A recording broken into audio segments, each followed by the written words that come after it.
Peace, Islam, Hotep, peace to the gods. If I take the podium, I like to give my praise and honors. First I rise, give perfect praise to Allah.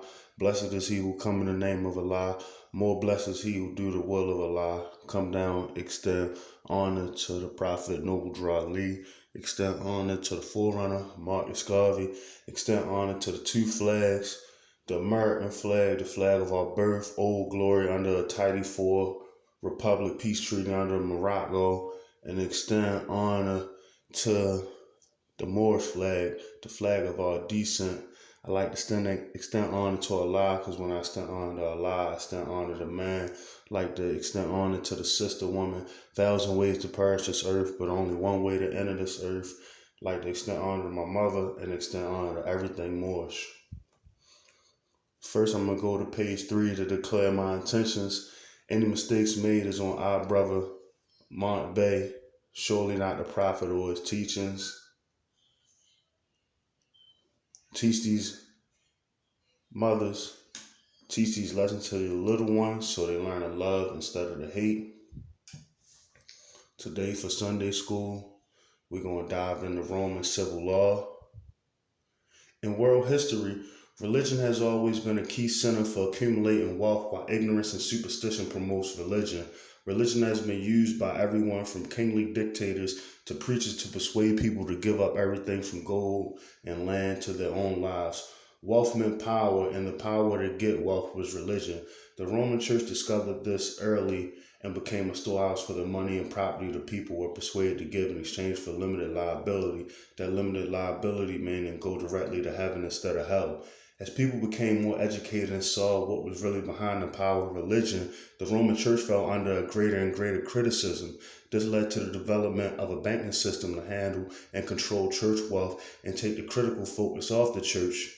In layman's terms, this was how the church's influence has always figured so heavily in the administration and control of world politics. The bank learned from the church about limited liability. If you could get people to borrow money beyond their ability to pay back, you could get them to keep performing on a debt without ever demanding it back, thereby loaning out the same credit to more than one individual or company. This meant that the bank was limited the liability of the borrower, so he was not fully responsible for the debt as long as he continued to perform by paying the interest. This way, real money, gold and silver, became credit, paper money, by loaning to more than one person. Being involved in this sort of commerce was called private commerce. With the church's control over wealth, this private commerce became standard practice in the world trade upon the sea.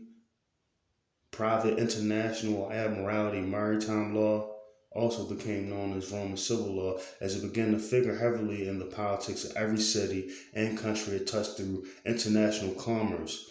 The intent of the founding fathers was to establish a government free of any relationship or influence of the private Roman civil law operating in and controlling public policy.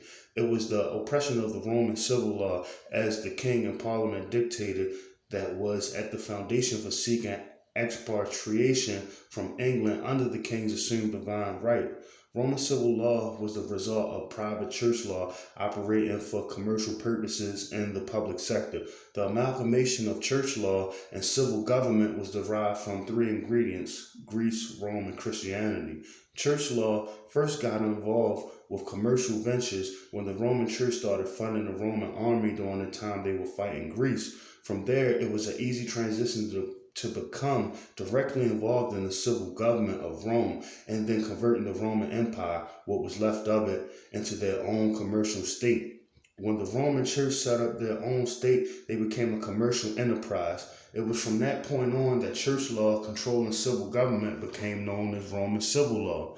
Roman civil law is a perversion of private law, meaning the conscience of private law was never meant to operate in forming public policy of government. Private law was always a part of establishing bilateral contracts and could be used in government only for setting up private commercial relations between government and corporations called licenses. But the conscience of private law could never operate without bilateral contracts unless it was through a trust.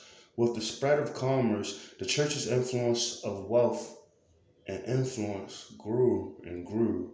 Around 596 AD, Pope Gregory began a process of moving Roman civil law into England. Moving Roman civil law into England was strictly using the commercial venture of the mercantile church to take over the company and the country and enslave its people to the private law of the church. It was the authority and conscience of the Roman Church that dictated the statutes, codes, and laws through the king and parliament for controlling human behavior that resulted in the best economic and commercial advantage for the church. Anyone who was not controlled by Roman civil law at the time was considered to be pagan, meaning if you were not operating free of the Roman civil law under the common law, you were a heathen and infidel as far as the Roman Church was concerned. Roman civil law was also referred to as black letter law. Roman civil law relies entirely on unilateral or implied contracts. This is where one party agrees by the simple act of accepting a benefit the civil government has to offer. The act of acceptance with or without a signature of acceptance comes with strings of compelled performance attached.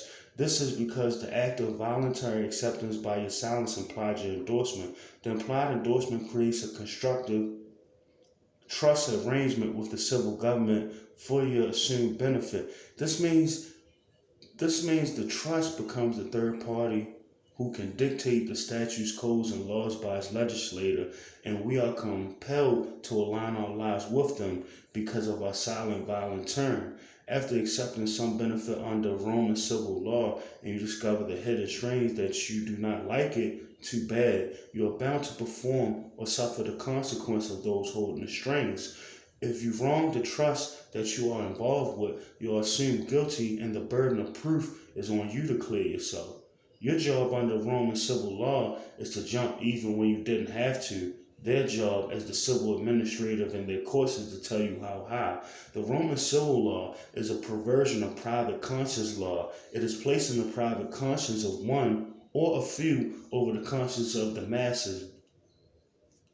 And it is done without full disclosure of bilateral contracts. This allows governments to always become a superior entity to the citizen by binding him in constructive trust arrangements. This is why there is no separation of power, only one, and that is government. Under the Roman civil law, you are considered an incompetent, unable to handle your private affairs, so the trust is involved as a third party in all your private business affairs.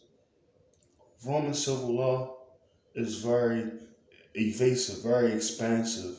There's a lot to it. History best rewards the research. History best rewards the research. And also a check don't lie. So feel free to look into Roman law yourself. And I hope I said something that resonated with the positive ethers in your spirits. And I leave as I came. Islam and in peace.